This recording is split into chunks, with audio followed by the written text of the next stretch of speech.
Tanja, thank you so much for joining us. Can you talk about the work you're doing right now in sustainability?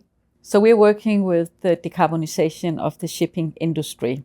And let me set that a little bit into context, because 90% of all the world's goods are being transported by ship today, which means that you have 100,000 commercial ships at sea, which is equivalent to 3% of the world's emission.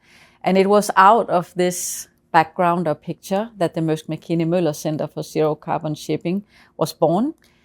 We are an independent, not-for-profit, technology-agnostic institution that are working on innovative research and collaboration, where we work together with our industrial partner, which are some of the largest companies in the world, on finding actionable solutions for a more sustainable world.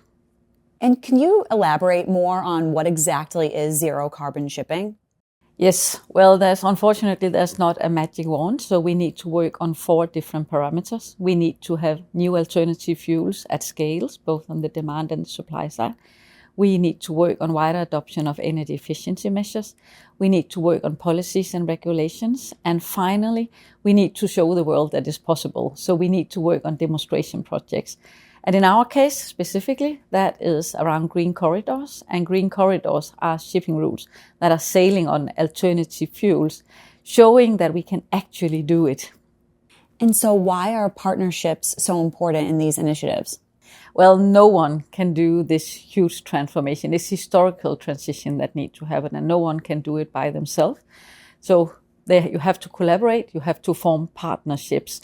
And honestly, we have some of the largest players in the world, and they are all leaning in. They are sharing data, they are sharing knowledge, they're sharing experiences with their fiercest competitors, sitting together in our center, working on technical solutions.